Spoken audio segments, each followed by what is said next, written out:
My name is Melissa Wiringi. Today I want to talk to you about compassion. Last week I spent from Tuesday through to Thursday in Sydney City, and what I saw there was what you always see when you go to a big city. Lots of people, lots of blank slates, people all staring into their phones, walking really quickly as they're trying to get to work and go about their everyday. What else I saw, which is something I always noticed being from a smaller town, was that just the abundance of homeless people and the way that they're ignored. Now, as I was just going about my day, I honestly skipping through the streets thinking, wow, thank you, I feel so blessed that I'm actually alive and I'm living and I'm happy. What I noticed was these people were being quite ignored, and so I thought, hey, I'm just going to go and talk to a few of these people. And what I realized was, although we've got this beautiful big city, and to be fair, the people there in the city are really kind. One of the guys that I spoke to, he was an older man, and he was clearly a long-term homeless guy, and what small bit of information I could get out of him, he wouldn't really open up. I tried to have a conversation with him, but he just didn't say much. But what he did tell me was that people are generally quite kind on the most part. So that part is really good. What I noticed though, one of the guys that I happened to speak to purely by chance actually, he was standing in front of a little convenience mart as he had just been shooed away from some other homeless people because the spot was undercover and I don't know.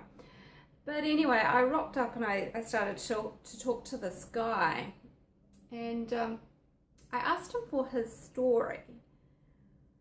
What was really interesting about that was he just burst into tears, he just started crying. He then tried to get himself together, he obviously felt a little bit embarrassed about that, and he said, no one has asked me for my story in over 2 years. 2 years since anybody asked him about his life and his story. And his story was pretty amazing actually. I was able to give him a good 15 minutes of my time, and so I sat and I listened to his story. And the thing was, he was one of probably the luckier people on the streets. He knew his self-worth, and so he was telling me about his story, and he'd lost children, and then as a result, I can't imagine what happened in his home life, but relationship breakdown, and moved onto the streets eventually after, obviously losing probably jobs and things like that. So here was this human who had lived a life and experienced some pretty intense grief, and he'd moved out onto the street. And one thing that he said to me which really hit home is, we're all human. And he said to me, so many people look at me like I'm just shit, but at the end of the day, we're still the same.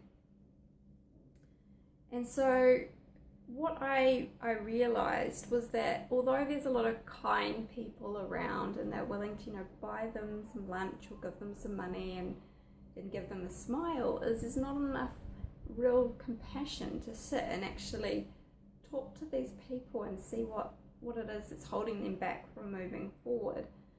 Now, I don't know what difference it made for me to sit and talk to this person for, 15 or 20 minutes. I really don't know.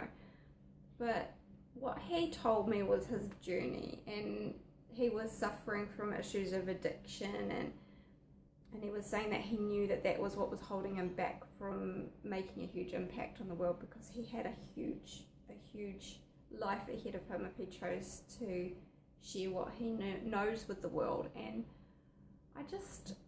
I wish for the world that we could all sort of stop for a minute and take a step back.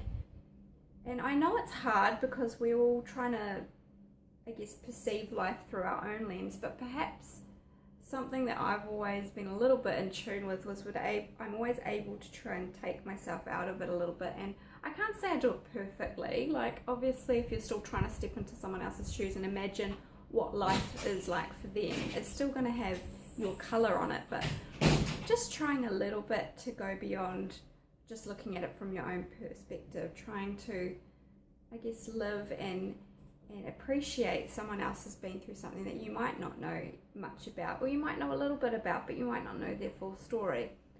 So what I want to leave you with today is, when you have an opportunity and you see someone that is struggling, or someone that's been through a struggle, or someone that's afraid of something, I'd encourage you to reach out to that person and encourage them, or speak to them, or share a moment with them, because you never know. That moment might help them, but it might help you in some way as well. This is actually really cool to start out with, because it's actually going to tie into probably what my next talk will be a little bit about. And next talk I want to talk to you a little bit about was, I want to touch on our judgment. So join me again tomorrow sometime, hopefully probably around this time, depending on when the child goes to sleep, and I'll talk to you a little bit about our judgment, because that's what we're doing when we're just ignoring people and shooing them away because we're judging them as less than us, and they're actually not. If you've enjoyed this today, I'd love it if you can like, and if you've got any feedback, or if you want me to talk about something new, please pop it in the comments. That would be wonderful. And I hope you all have a beautiful day, like I'm about to go and enjoy the rest of my day. Have a good one. Thank you. Bye.